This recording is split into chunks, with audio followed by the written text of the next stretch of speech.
Good evening. You've arrived at just the right time. The night is quiet. The world has exhaled. And all that's left now is stillness. Before we begin, let me introduce myself. My name is Duncan. I was born in the year 1592. And yes, I am still here. I've seen kingdoms rise and cities vanish into ivy. I've sipped wine with poets by candlelight and watched the stars shift from wooden decks of ships whose names no longer echo.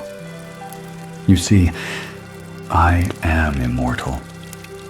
For over 4 centuries, I've wandered this world, not in search of meaning, but collecting it.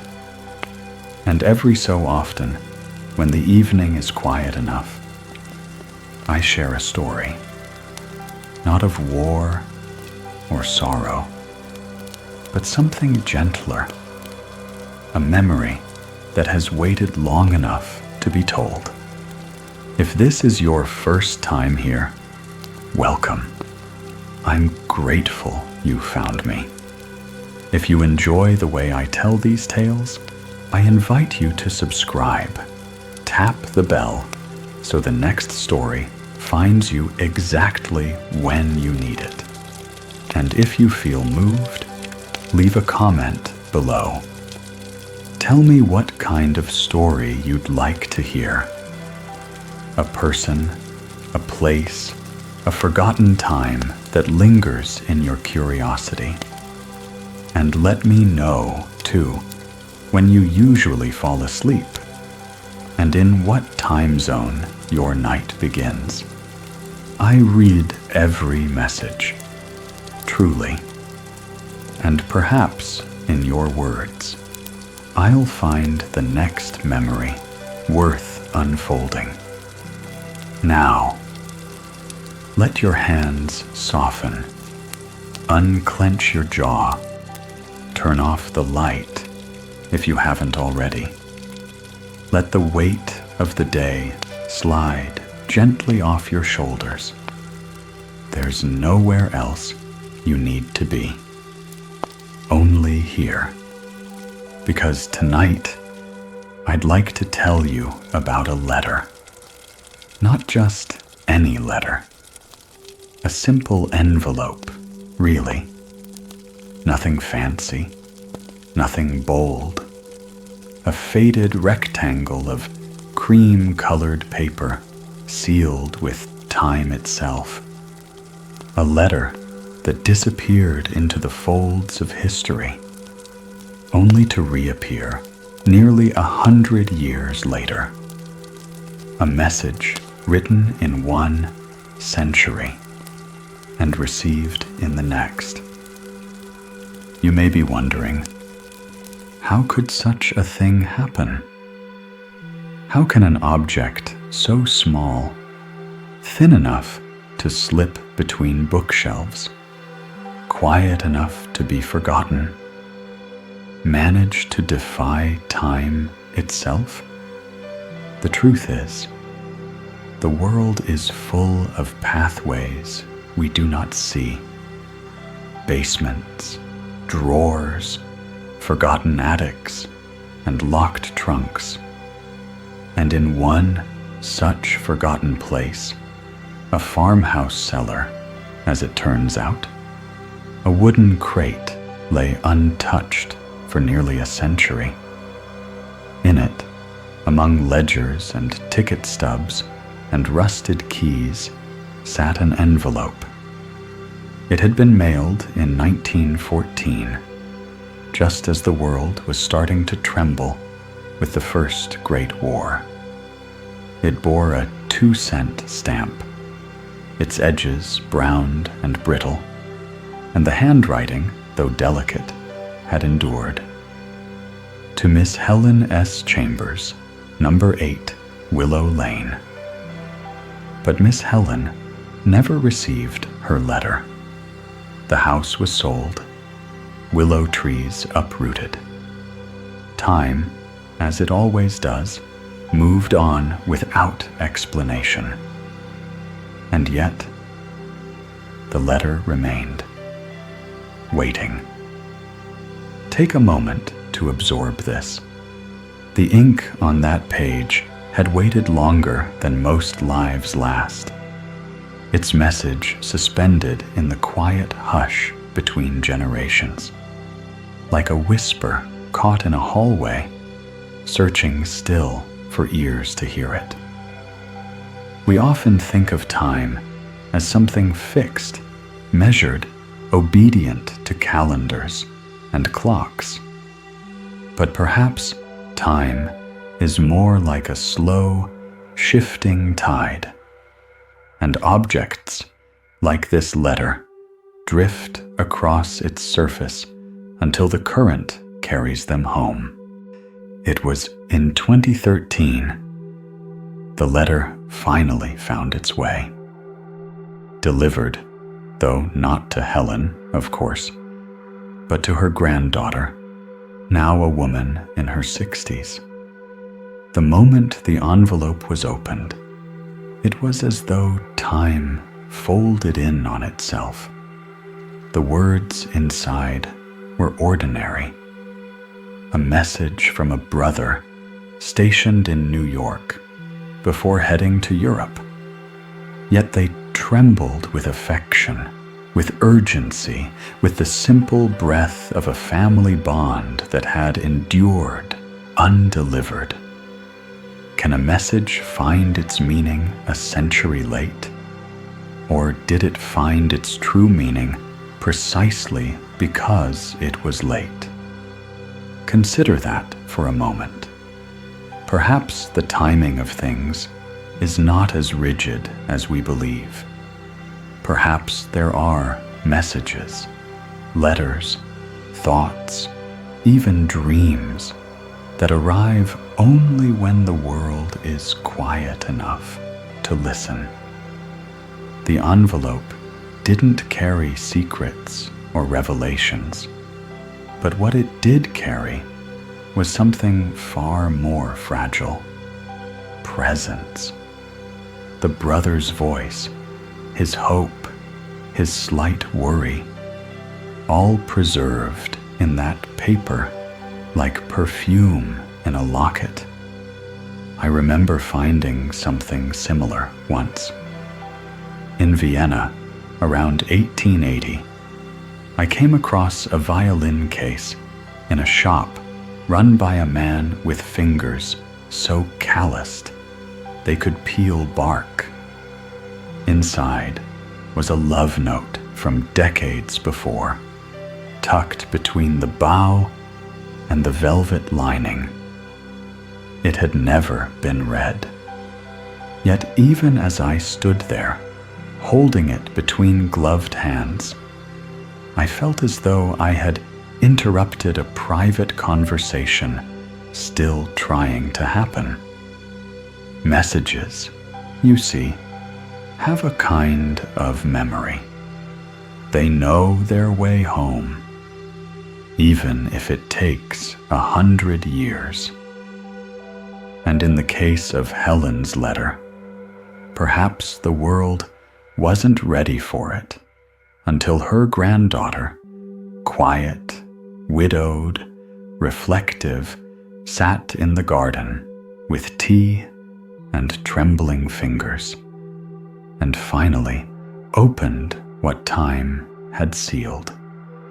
She wept, they say, not from sadness, but from the awe of being remembered, however distantly, however improbably, as if the past had tapped her gently on the shoulder and whispered, "I still see you."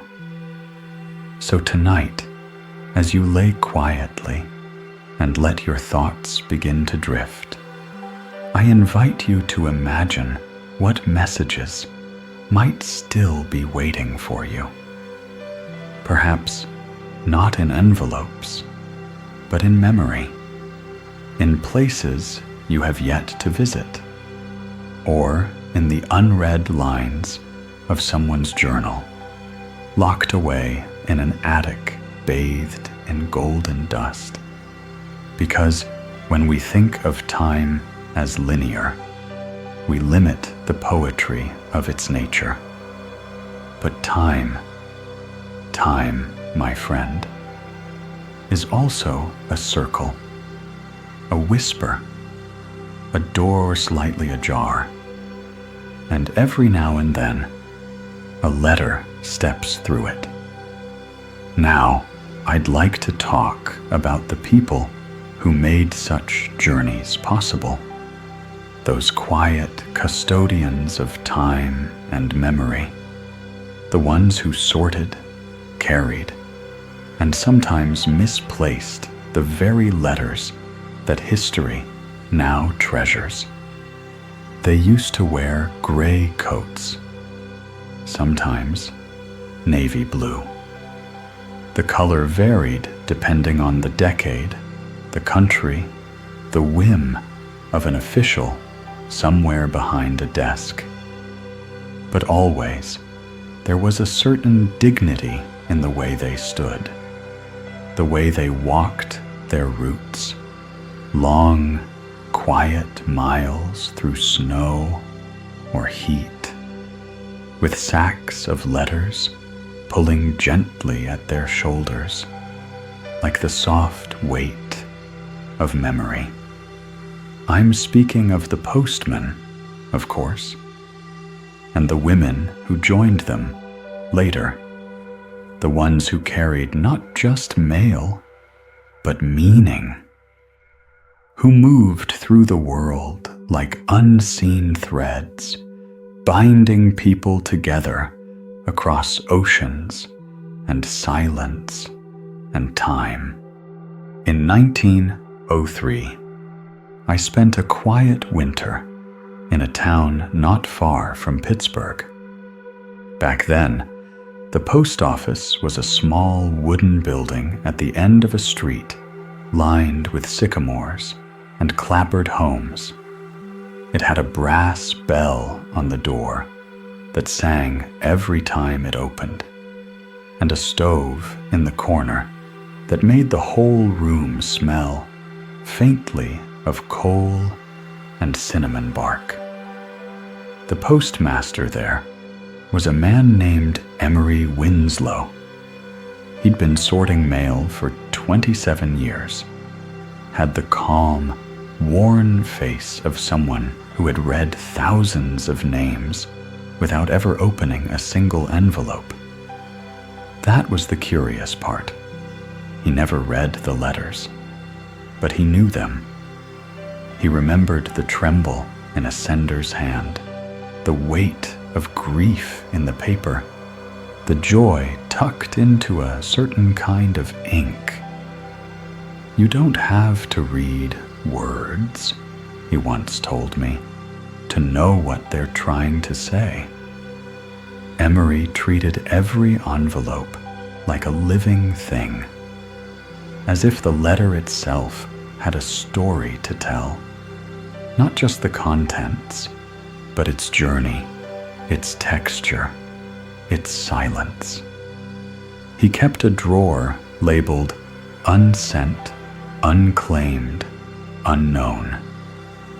It was never very full, but he always said that drawer haunted him the most. Take a moment to imagine that. A letter written, but never received. A name, an address, a message suspended. What happens to the meaning of a letter that no one reads? That was the paradox Emery lived with, that a letter could be full of love, of apology, of forgiveness, and still be lost. That a person could put their heart into ink, and the world might simply misplace it.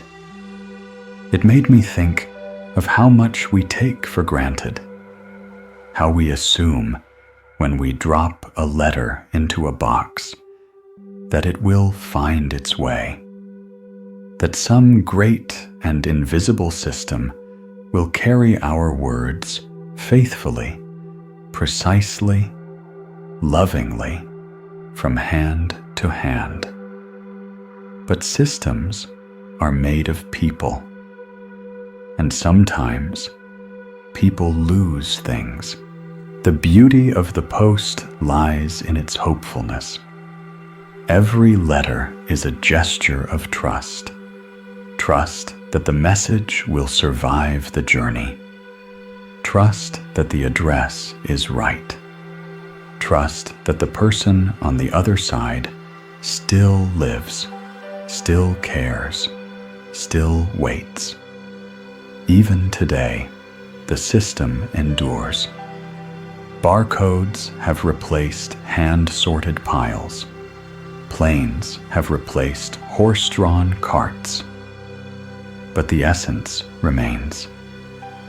Somewhere, someone still hands a letter to someone else and says, "Take this to them. They need to know." It is a small miracle, repeated billions of times. And behind that miracle, there are emeries, quiet figures, half forgotten, who cradle paper with reverence and move through time like monks of memory. I once saw Emery close his eyes while holding a particularly old envelope. "You can feel when it still matters," he said. I asked what he meant. He said, "Some letters stop beating. Others are still alive. Perhaps that's why some letters find their way a century late. Because somewhere along the line, someone recognizes that heartbeat. Because a postmaster or a clerk or even a stranger sorting through an attic box pauses and listens. And when that happens, the system, flawed as it may be, does something beautiful. It restores connection. It completes a circuit delayed not by failure, but by mystery. Take a slow breath here. Let that idea settle. The notion that something once thought lost can still be found. That a small rectangle of paper tucked into a drawer 100 years ago can suddenly make its way into the hands of someone who needs it. Perhaps the system isn't perfect, but it is persistent. And perhaps that is enough. Now, I'd like to move on to something a bit more subtle, yet no less powerful. The letter itself, its physicality. The ink that once flowed from a hand, the paper that once lay warm beneath a lamp. Can an object, in its silence, remember the soul that shaped it? That's where we'll go next, into the paper, into the ink, into the memory that lives between lines. Paper. It crinkles, it fades, it tears. And yet, somehow, it remembers. I've held letters so old the ink looked like smoke, barely clinging to the fibers of the page. I've unwrapped folded notes that felt like dried petals, soft, brittle, yet fragrant with time. There is something astonishing about the way a simple sheet of paper can carry not just words, but feeling. And tonight, I want to talk to you about that feeling. The quiet intimacy of pen on parchment, the echo of a hand long vanished, still visible in loops and strokes. Long before we typed and far before we tapped screens, we wrote. And when we wrote, we touched the page differently. The motion was slower, more deliberate. Every word had to be chosen. Every sentence carved gently into the present with the pressure of a hand and the rhythm of thought. And when the ink met paper, something else happened. The page became a witness, not just to information, but to presence. You can tell when someone was in a hurry. You can see the hesitation, the crossed out word, the small flourish of someone feeling proud or wistful or in love. I once found a letter written in Florence in 1771, just 2 streets away from where Leonardo once lived. It was tucked behind a cracked floorboard in a small music shop. The letter was unsigned, written in a rushed Italian script, with musical notations scrawled in the margins. A love letter, yes, but also a confession. The writer was leaving the city. They had nothing but a violin and a promise to return.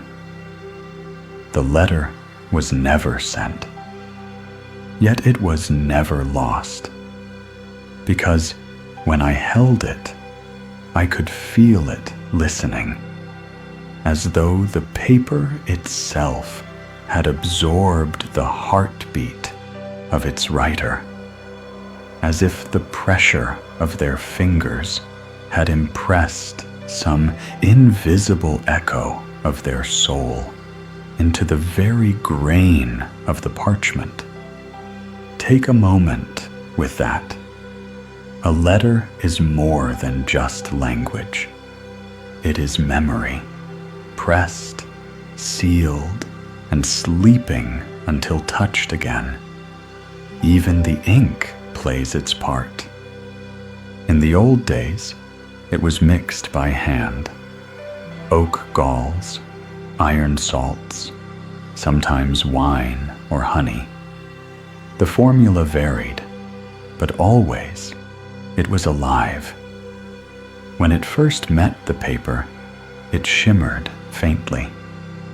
It would darken over days, then fix itself like shadow to light.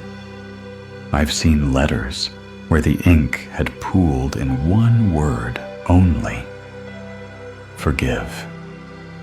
A heavier hand, a slower stroke. And I wondered, did the writer pause there, hand trembling? Was that moment too large to contain in a single word? And handwriting, oh, how it speaks. No two are the same. A signature, yes, but also a fingerprint of emotion.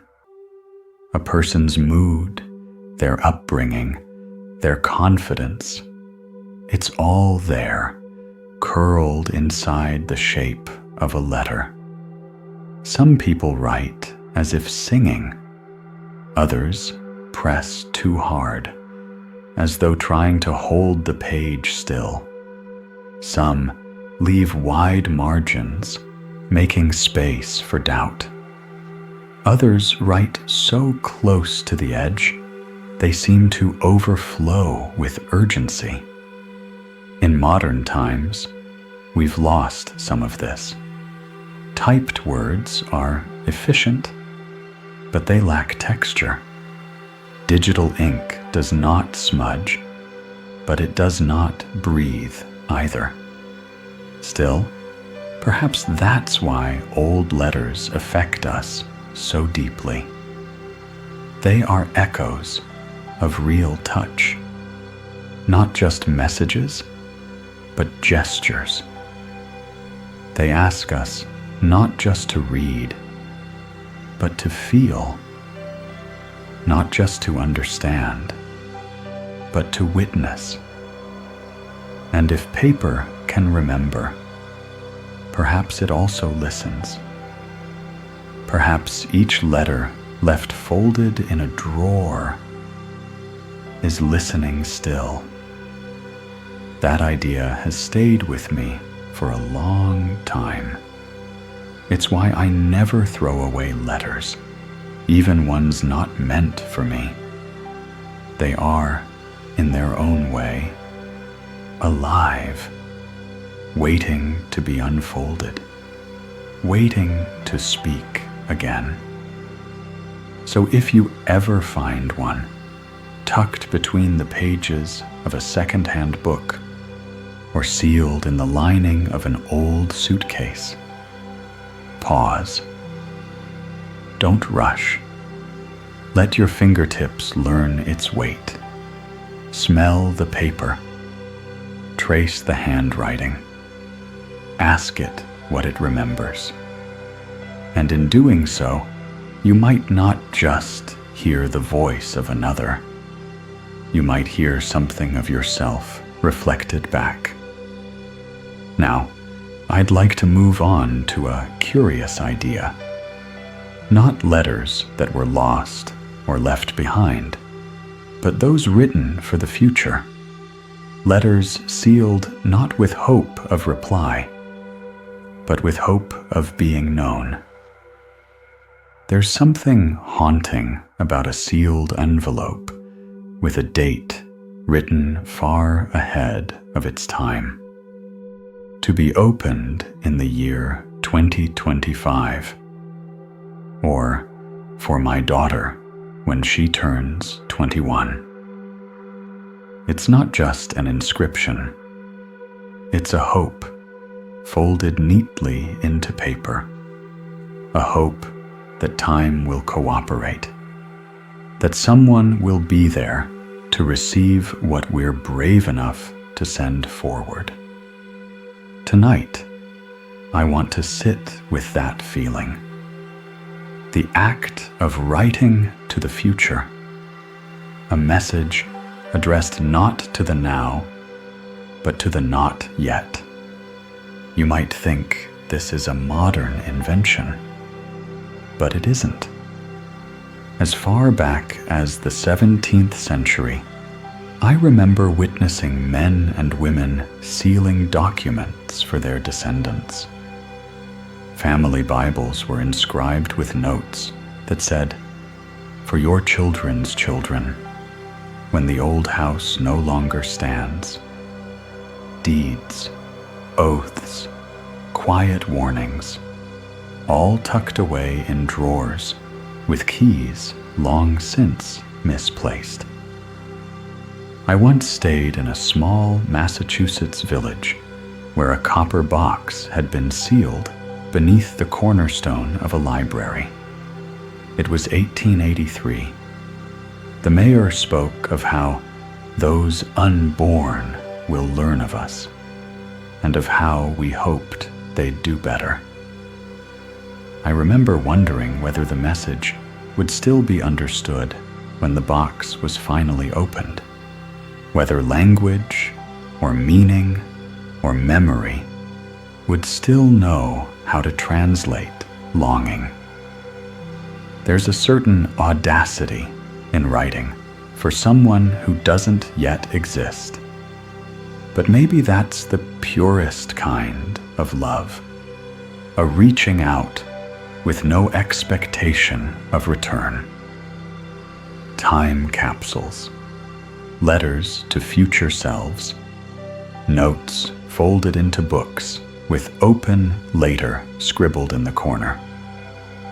These are all small rituals of endurance, a quiet declaration that this matters, even if no one sees it yet. And then there are letters written to be found after death. Instructions, apologies, gratitude. I've seen them in the pockets of soldiers, under pillows in hospital rooms, inside cookbooks passed down through generations. Each one, a soft-spoken bridge between what was and what will be. There's something deeply human in this practice. We crave continuity. We want to believe that our words can outlive our breath, that something of us, our voice, our intent, our better selves, might still be heard when we are no longer here to speak. But the question arises, when we write to the future, are we really writing to others? Or are we writing to a version of ourselves we hope might be remembered? Pause here. Let that thought unfold. When someone opens a letter addressed to a future they now inhabit, it's as though time turns reflective. The writer becomes a ghost, not of fear, but of presence. A companion walking alongside the reader, silently, gently. And yet, there's a quiet tragedy in it, too. Not all letters to the future are found. Not all are read. Some yellow with age, unopened in attic trunks. Some are burned in a state clean-outs, mistaken for trash. Some lie buried beneath foundations, still waiting. But even those, even the unread, carry a strange kind of beauty, because the act of writing was real. The gesture was made. The moment was lived. Perhaps that is enough.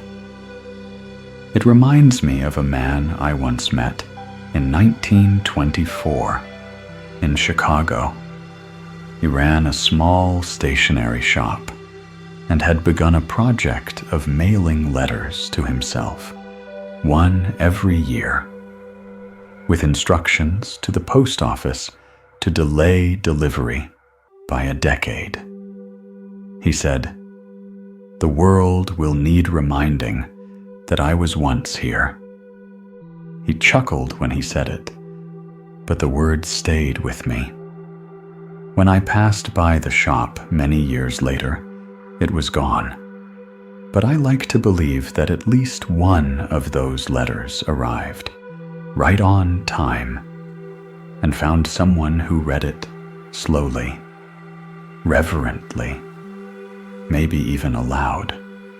This is the quiet paradox of future-bound letters. They are not just communication. They are echoes cast forward like lanterns across a foggy sea. You don't know who will see the light. You only know you lit it. So tonight, perhaps ask yourself this. If you could write one letter meant to be read 100 years from now, what would it say? Who would you address it to? And what part of your heart would you fold into its lines? Now, I'd like to turn to what happens when the future does reply.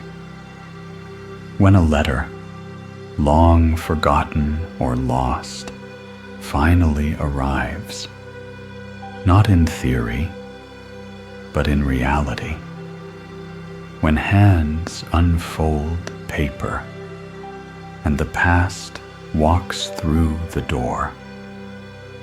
There are moments when the world slows, moments when the ordinary feels suddenly weighty, like air before a storm, but softer, quieter. You walk to the mailbox. You reach in, and there, between circulars and bills, is something different. An envelope, a little worn, no barcode, no glossy advertisement, just a name. Maybe yours, maybe one you recognize, and a date. And that date isn't from this century. That's what happened to a woman named Caroline. She lived in Maine. Her mornings were always quiet. Tea, crossword, the scent of pine through an open window. One day, a postal carrier arrived with a padded envelope marked "Returned Undelivered," found in archival box. Inside was an envelope addressed to her grandmother, postmarked July 7th, 1914. It had been lost, misplaced in a sorting depot during renovations a century ago. Preserved, archived, rediscovered by accident when a university librarian opened a mislabeled carton and decided, mercifully, not to throw it away. The letter was from a young man, her grandmother's fiancé. He wrote of sunflowers blooming by the barn, of his hopes for the fall harvest, of the ring he planned to offer properly when next they met. He never returned from France. The original recipient never read those words, but her granddaughter did, almost 100 years later. And when she did, she wept. Not from grief, not even from the loss itself, but because in that moment, her grandmother's story expanded, became fuller, more human.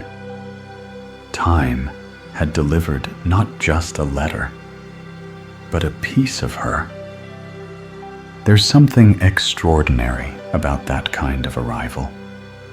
We like to believe the past is finished, archived, but sometimes it shows up late, not to haunt, but to complete. I remember once, in a farmhouse in northern France, I watched a young man open a letter that had been trapped behind a wooden panel for nearly 80 years. He unfolded it slowly. Inside was a note written by his great-grandmother, a girl at the time, asking her future descendants to always be kind to strangers. No riches, no secrets, just a gentle command carried across lifetimes. He laughed and cried at once. "She knew I'd be here," he said, and I believe she did. Take a moment here. Let this idea land softly. What does it mean? When the past reaches us not in theory, but in reality. When a message sent in good faith, then swallowed by time, finds a way, against all odds, to be heard. It means we are not as alone in the timeline as we think. It means memory is not only what we carry, but also what carries us. And it invites a deeper question. What might be on its way to you? What unopened letter? What forgotten word?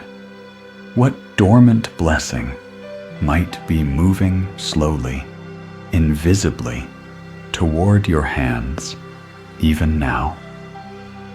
These are not fantasies. They are the natural mysteries of time. They do not hurry, but they do not forget. Letters, like people, sometimes arrive when they are ready, not a moment sooner. And when they do, something shifts. The present becomes wider. The heart becomes still.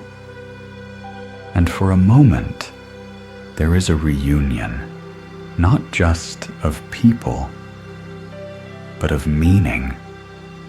I've seen it often enough, and I've learned to trust the delay, to trust that some stories aren't late, they're just on time, in a way we don't yet understand. So tonight, before you sleep, consider this.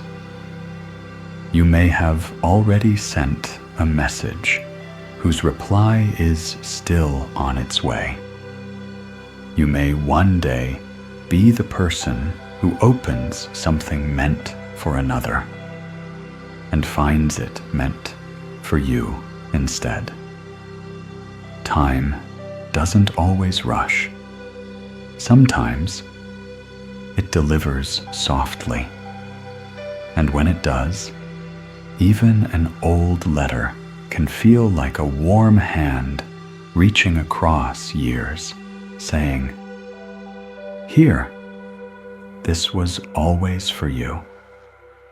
And now, dear friend, if you haven't yet, you're welcome to subscribe and tap the little bell so the next story finds you gently, right when night begins to fall.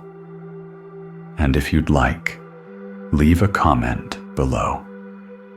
Tell me what kind of story you'd like to hear someday, and let me know what time you usually fall asleep, and in which time zone the world slows down for you. Rest well and sleep deeply. You've wandered far enough for one evening. Good night.